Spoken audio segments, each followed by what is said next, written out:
what if I tell you that I'm holding a piece of hair in my fingertips? Would you believe me? Or are you thinking, Tharindu, seriously, is that a kind of scale that is even worth discussing in a business talk show?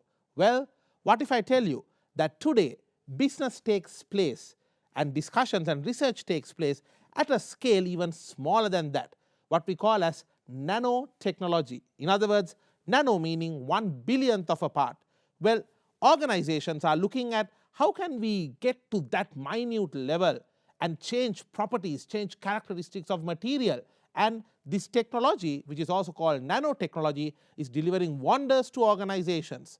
Well, it's an industry said to be worth close to $70 billion over the next 5 years, and at the same time growing at a rate of around 36% globally. Today in Bisnomics, in your weekend's most profitable 60 minutes, we will be discussing just that, the wonders of this technology and the way forward. I'm Tharindu Amarasekara, and joining me for this very special discussion is an expert in this field. She is the head of the Department of Chemistry at the University of Sri Jayewardenepura, who is none other than Professor Nilwala Kottegoda. Professor, welcome to Bisnomics. Absolute pleasure to have you. Thank you for inviting me, Tharindu. Professor, what exactly is nanotechnology? You exactly told what it is at your... We would like to hear from the expert. Yes, let me explain. So, the word nano is derived from Greek language. It says dwarf. Dwarf. It is very, very small. So, this nano is a prefix used to denote any unit. It could be nanograms, it could be nanometers, or any unit. If you take, we can use the prefix nano. So, for example, we know that when we want to explain about it, let's say a distance, we say it's in meters. Or kilometers. Or millimeters, or sometimes micrometers. So, up to micro, general public is very aware. We can understand. Yes, you know what micro. So, the next level is nano. So, now we are approaching to this very special world of nano, which is 1/1000th of a meter. So, if you look at that little hair you showed just now. Dropped a short while back. Yes, it is, if you look at the diameter of that hair, it is about a nanometer is about 1/80,000 of that diameter. So small. It is so small. So, why this nano? What is this buzzword about nano? Yeah. It simply gives you more for less. I would say more for less. More for less. So, what is it? More for less. What is this more for less? So, if you look at nanometer, nano world, our special attention is from 1 to 100 nanometer. So, this is the level. I mean, we talk about 1 to 100 nanometer size particles. So, it could be, we know for any material there is 3 dimensions. So, one of the dimensions, if that is within this 1 to 100 nanometer range, we can call it a material that could be used in nanotechnological applications. Understood. So, nanotechnology is using these materials at this scale and developing new technologies for consumer use. So, this is simply nanotechnology. I love the simple explanation so that all of our audience members can understand this, Professor. So, let me get this right. Now, if you take materials, let's say clothing material. Now you're clad in a beautiful red sari. Now, I believe that a lot of people, when they think about, let's say, manufacturing a sari, they start at the clothing material level. And okay, the material is given and you start doing manufacturing the sari, or let's say if it's a suit material, you have the cotton or the polyester, etc., and you start from that. But when we go nanotech, we are looking at actually going to some of the characteristics of these material and maybe even looking at changing some of the characteristics to get the results that we want. So, by going nano, we are able to go to such a minute detail level where we are able to sometimes change the characteristics of the material that we have in this world. Am I right? Absolutely correct. So, as I said, when you approach this 100 nanometer level, materials start changing its properties. So, when you say properties, properties could be the color, could be the conductivity, could be thermal characteristics, or even any other characteristic like magnetic property. So, all these characteristics of the material start changing. So, as a result, today we have clothes which are able to absorb sweat better, which keeps the athletes cool. We are able to have tires which have better friction with the road, so that it gives better grip and the racers can speed up on the racetracks better, and all these are applications. Absolutely, you have read it better than me, it seems. You know the subject, yeah. It's been one, yeah. I'm a computer science graduate, Yes, professor. So, yes. nanotechnology was at its infancy when I was close to graduation. But I always read about it because I knew that, I thought 30 years later this will be a game changer, but it seems it's already a game changer. Professor, now you're somebody who is at the forefront of nanotechnology related research and so on. But in Bisnomics, we call it the people's most profitable 60 minutes of the weekend. We like to see the business application and implication. In your view, how is nanotechnology changing business today and into the future? Absolutely. Now, if you look at the global market, today it is at about $1.76 billion business. So, it's still at the infancy state. Although 20 years back it was at the infancy state, still there isn't any breakthroughs happening. But it is expected to grow to about $70 billion by 2030 at a CAGR of 36%. 36.4%. So 4%, yeah, it's a big jump. Absolutely. And today, scientists are working hard to come up with this breakthrough. Now, any revolutionary technology took about 30 to 40 years to come to its peak in the curve. So, if you look at the curve of marketing aspects and its consumer applications, it takes about 50 years for a technology to mature. Yes. And start making Become profit. Stable. And making profit basically. Correct. So, nanotechnology now it's approaching its peak. But yet there aren't any breakthroughs. But I must say, now globally we are at a pandemic.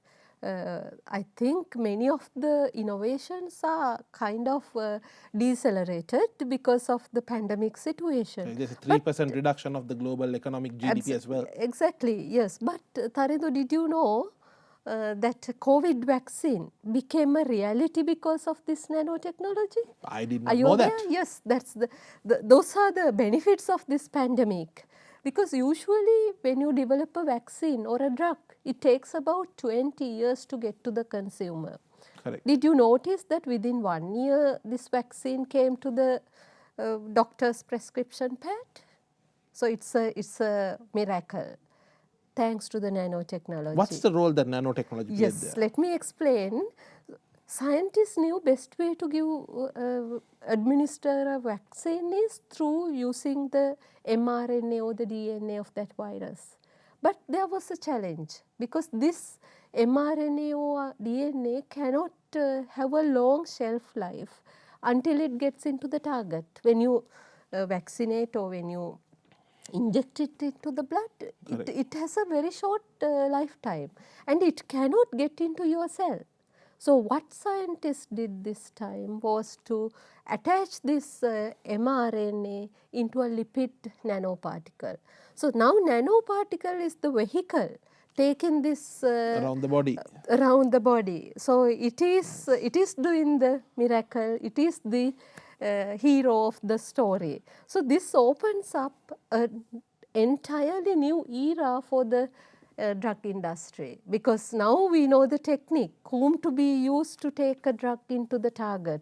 So, targeted delivery is going to be completely different in another 10 years because now we know the technique. And I can see how excited you are by this as well, Professor, which gives me confidence in this technology as well. Correct. And since you were mentioning about the application of nanotechnology in medicine, I did go through some of the research work. So, for example, if you look at how, correct me if I'm wrong, but if you look at how nanotechnology will revolutionize some of these new developments, like right now, if a patient is having cancer, they give this chemotherapy, which kind of affects both the cancerous cells as well as the normal, the healthy cells. But I believe nanotechnology in the future, and not so distant future, will be able to have a system where the treatment method goes into the body, will target that particular cancerous cell only, attack it, destroy that cell and come out. Am I right? Correct, Taridu. It's already in practice in certain developed countries.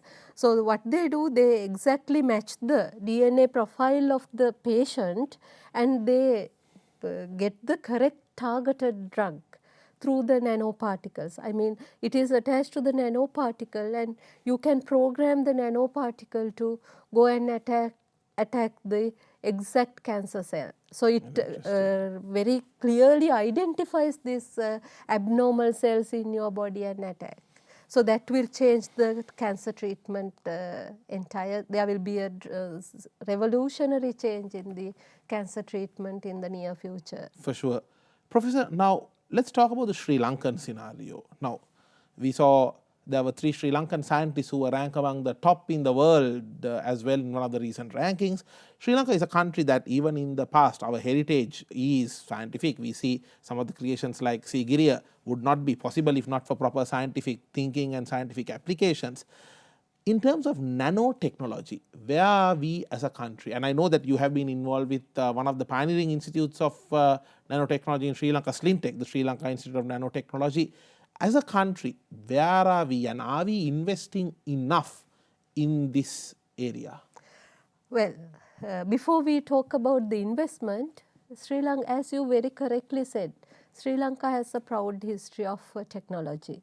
Even nanotechnology, our ancestors knew. Our ancestors knew? Yes. Did you know the Damascus sword was once the world best swords in the market? Long time back, 800 BC. So these Damascus swords were having a very special strength which could not be achieved with the normal material. So our ancestors have used carbon nanoparticles to build up these swords. Wow. So that's where we started nanotechnology, our ancestors in Sri Lanka. And then we have come across various technological revolutions and we had a great time, I think, dark time in our history, where we became a nation that does not innovate and our technology very lethargic and we were dependent on developed nations as a result of colonization. So even after the post-independent, we never thought to come out of this grey area. We were happy to be a laggard and not to really be an early adopter or innovator. Basically, sure, yeah. So what happened was, there were many technological revolutions in the past. We missed all the buses. And by 2000, year 2000, there was this new technology revolutionizing the entire globe. So at that point, luckily, some of our scientists understood the importance of introducing this technology to this country by 2005. We were early adapters of technology, I would say, at that critical juncture. So thanks to Professor Tissa Vitarana, visionary thinking, former Minister of Science and Technology, he initiated this with some of very reputed scientists in Sri Lanka as well as global some scientists, Sri Lankan scientists from UK and US helped, and we started this National Nanotechnology Initiative, which was a game changer to this country because, Tarindu, if you remember, it was the peak time of the war, but still government decided together with our private sector to invest on this worthy cause. Correct. So we started nanotechnology back in 2009, beginning of Sri Lanka Institute of Nanotechnology. It was the foundation for nanotechnological innovations in this country. So we have invested, we have given it a good start. Correct. But as usual, we start things on the way, we forget that. We don't follow through, we don't go through with the shot. We don't give it the best shot. We forget, and that is the end of the story. So that's the pathetic situation right now. I would say we do not spend enough on this. And we don't see enough innovations in nanotechnology coming out either. I don't see, but there are few innovations in Yes. Sri Lanka too, Understood. but no support from the policymaker level to the private sector. Even our private sector is, they don't want to take a risk Understood. on investing on research and development. As a result, we are lagging behind. Now I can see we are lagging behind. Professor, we are going to come back to you on more details on that. Stay tuned. We will be back after this short break. This is Bisnomics.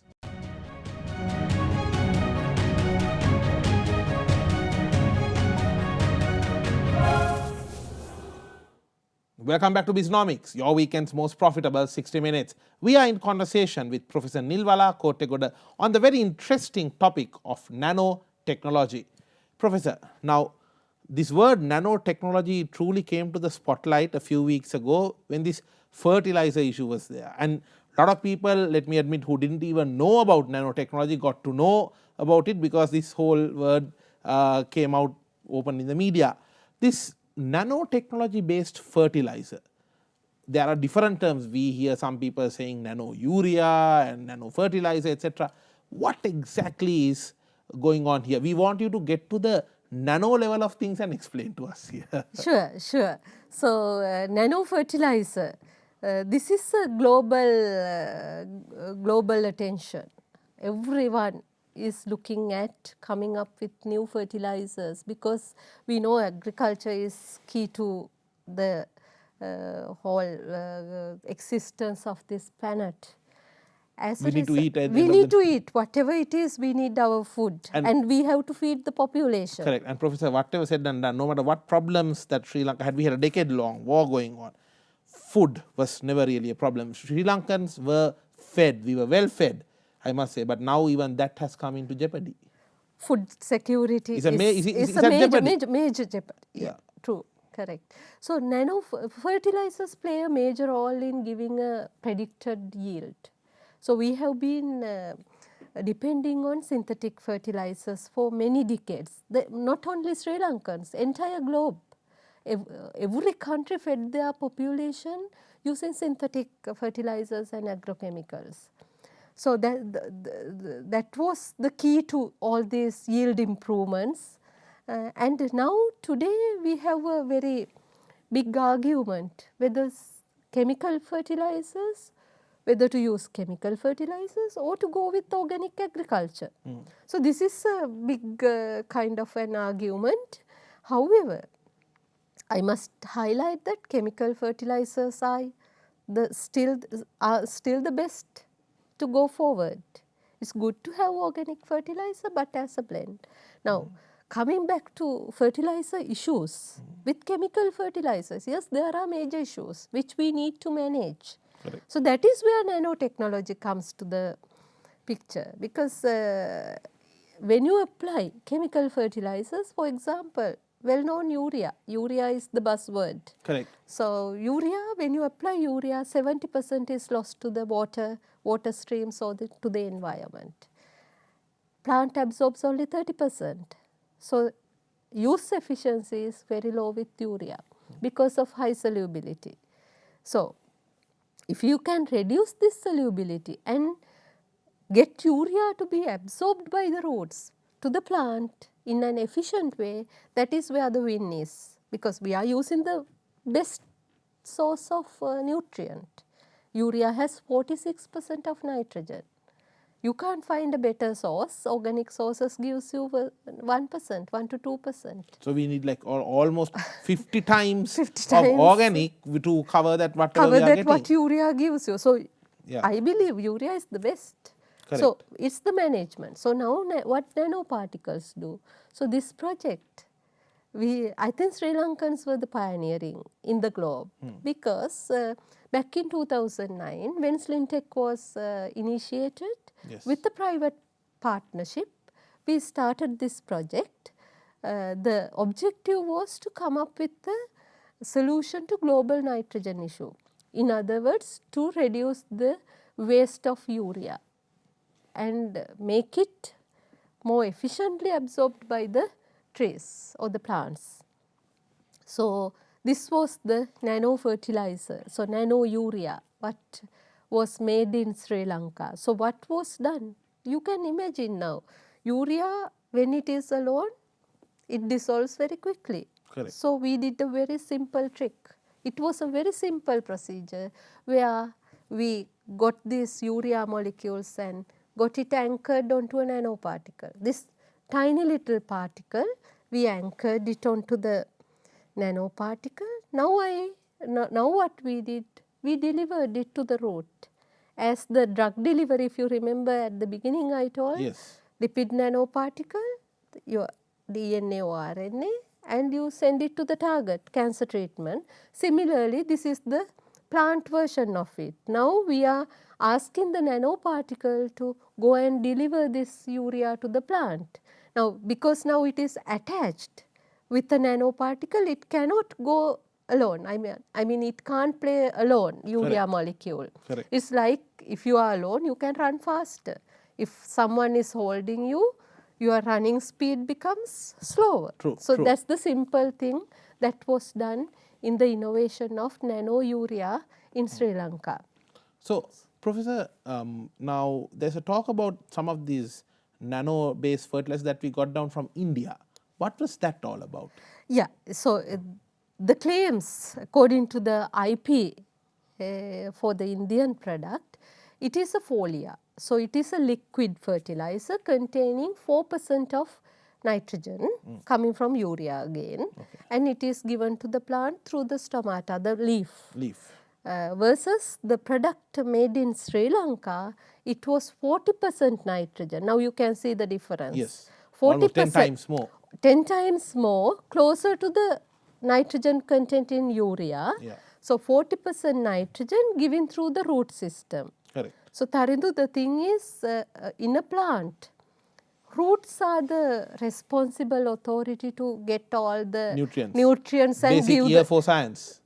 Absolutely. And leaf, the responsibility of the leaf is to do the photosynthesis. Correct. So we can't ask it to do the role of the root. Correct. So the best way to give a nutrient to the plant is through the root system. Yes. Because you can kind of balance the nutrient requirement and give it to the plant. Correct.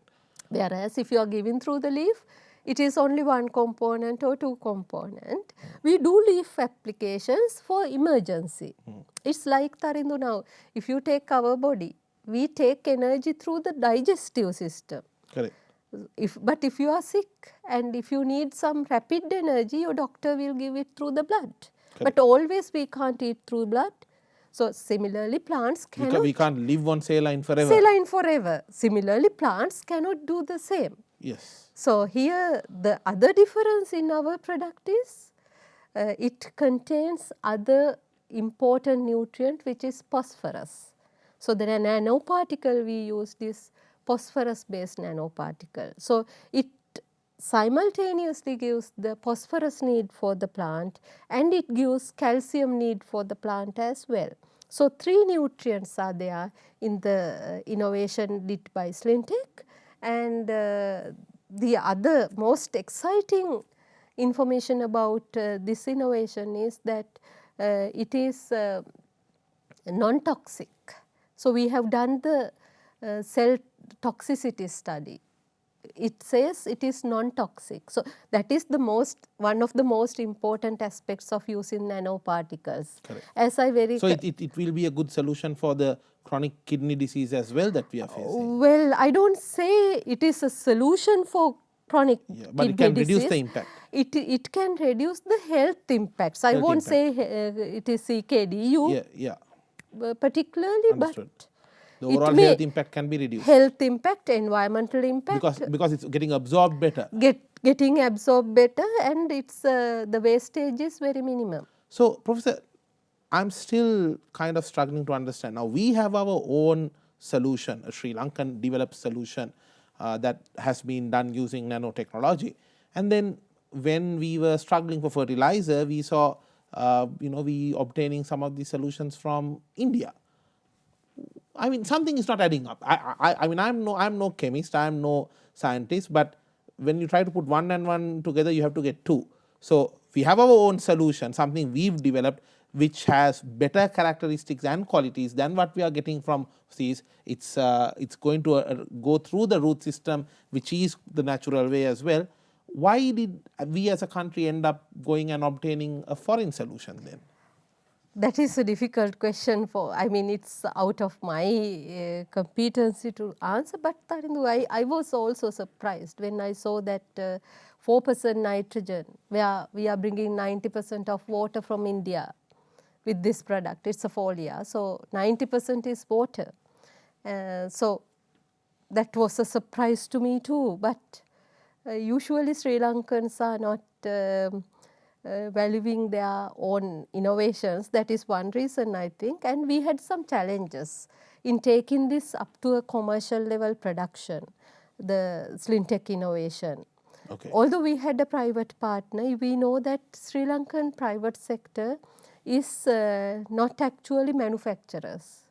You are aware about this, no? Because we bring all the raw materials from, we import all the raw materials and do the formulation within the country, but we don't do it from the beginning. So as a result, our private sector is not ready to do a manufacturing task. So, but could the government not have invested? I mean, when you look at the money you will be spending on something like importing this from India, I mean, this is not, I mean, and from what I understand, Professor, it's not that you have to invest in further R&D or anything, no. Because you have the Slintech and the educated community of this country, such as yourself, you have worked on this solution. The solution was ready. The solution is tried and tested. It's giving you a very high percentage of nitrogen, this Nano Urea, which you have there. And all what is needed is the investment to do the manufacturing on a larger scale. So it's almost like a risk-free investment. Correct, correct. Because this is tested at farmer field trials, exactly. Not in pot trials or not in lab.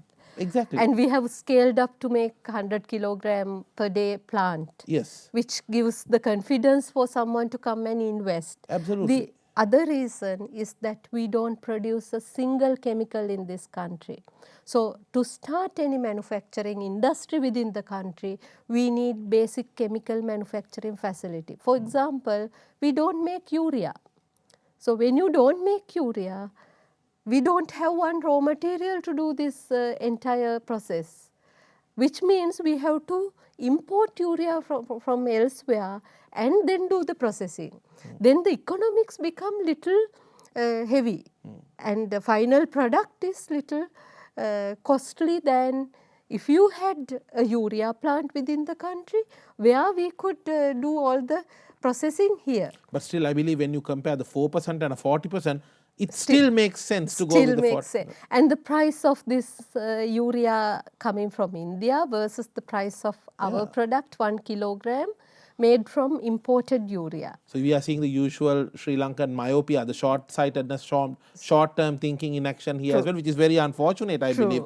Because we are going to discuss this in more detail on the other side of the break. We will be back after this short break. This is Bisnomics.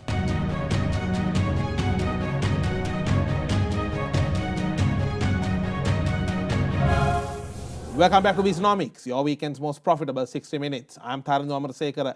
We are focusing on nanotechnology in this very insightful conversation with Professor Nilwala Kottegoda.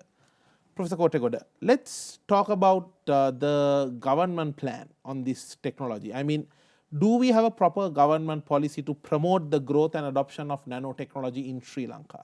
We have the policy document. Back in 2005, National Nanotechnology Policy was drafted.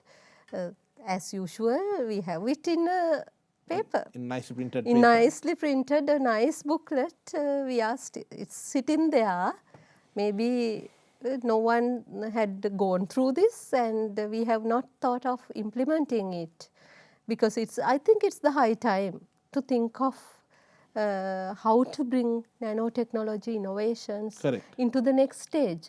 I mean, the commercial stage. Commercial stage. Government has spent a massive amount of its funding to bring up these institutes to do nanotechnology research. And we are sitting on all innovations done by universities, research institutes, and even Slintech. So no attempt to bring it to the commercial state. All projects ended up with a nice thesis which is sitting in our cupboards in our offices. I think each lecturer, each scientist has a full pile of thesis where a lot of innovations are just sitting.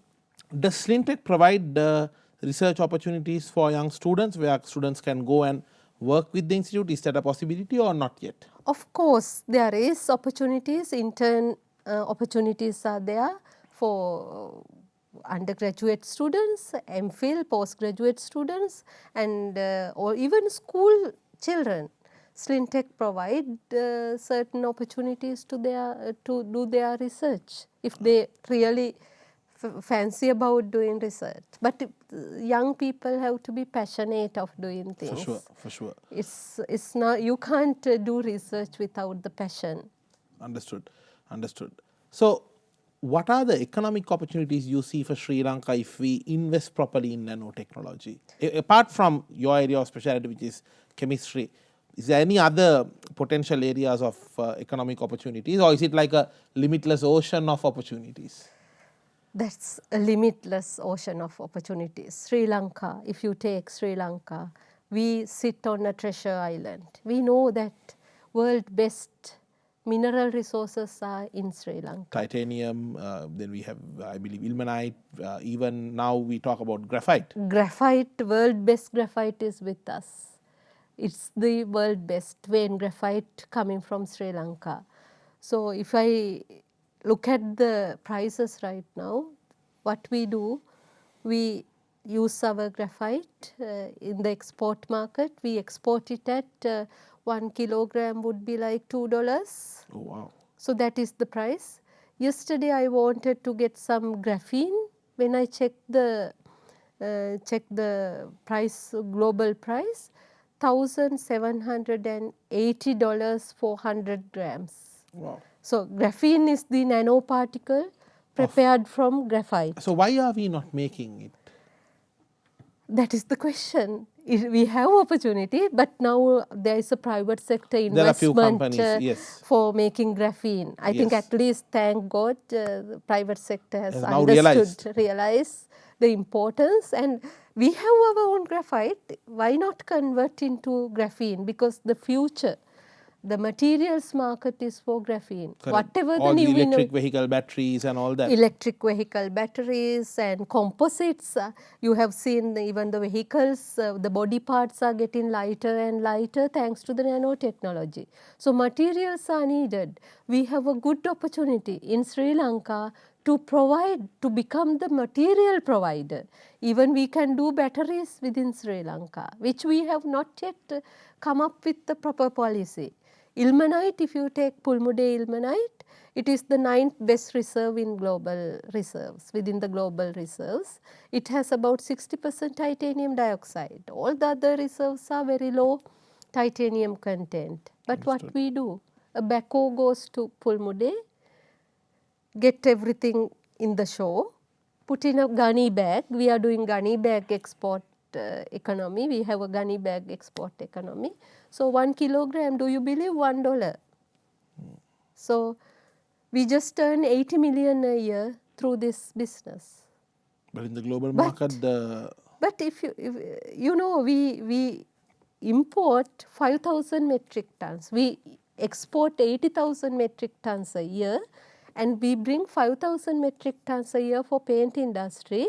We spend 12.5 million to bring that 5,000 metric clearly our tons. economic fundamentals are wrong. I think it's time to understand the fundamentals of economics. Correct, absolutely. Professor, now one might wonder, especially business parties might wonder, okay, look, nanotechnology sounds good, there's a lot of potential, but what about this high initial cost of investments? How do we really manage that? What is your take on that? True, Tharindu, investments are high, but return on investment would be very quick in this nanotechnology area. Investments become high because of the, I think, unavailability of a chemical industry within the country. Yes. If we had the chemical industry, if we produce basic chemicals, then the investment would have come down. So it's government's responsibility to establish the chemical industries within the country. And where can that start, that setting it up? What kind of chemicals are we looking at?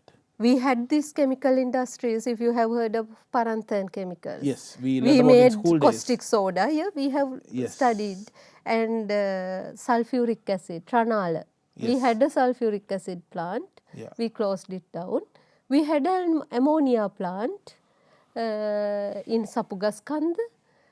The plant was dismantled and it was taken to Dubai or some Middle East countries. Now we bring urea from them. Our plant is still working. So this is That the is Sri situation. Lankan owned plant. Sri Lankan owned plant. It was closed down for a simple reason, a leak in a gas cut.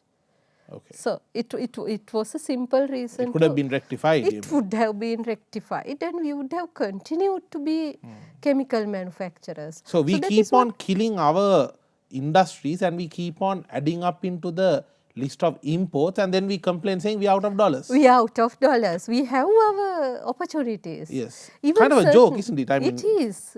It is. The good thing about nanotechnology is, Tarindu, you don't have to make it in tonnage quantities. correct. You need small manufacturing facilities. Maybe it could be aided with robotics and other Correct. high-end manufacturing technologies. Yeah. And And the amount of money this can fetch, Professor, I read that some of these Formula One cars, they are being built using nanotechnology to make it safer for the drivers, etc. And they are willing to spend millions of dollars just for one car. One car, yes.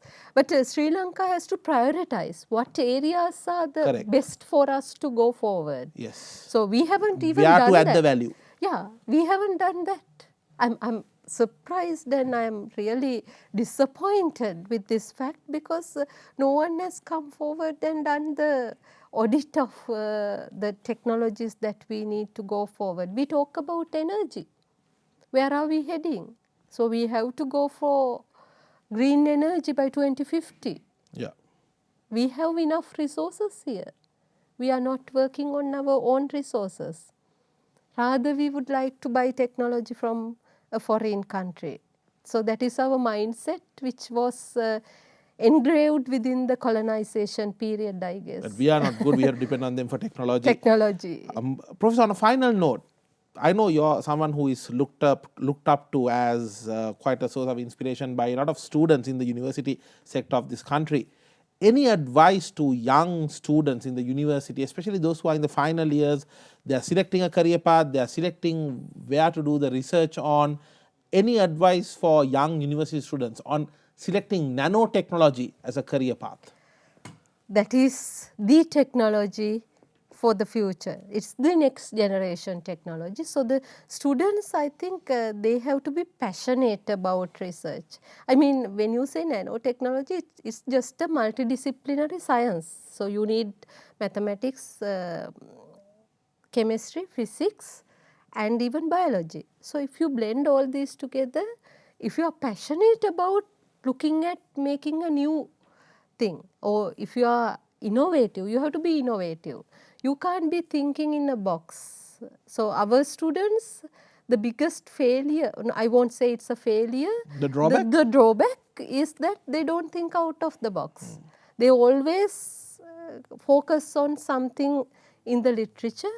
So why not come out of this box? You have a lot of opportunities within the country. And nanotechnology is only the start. Nanotechnology is there to help.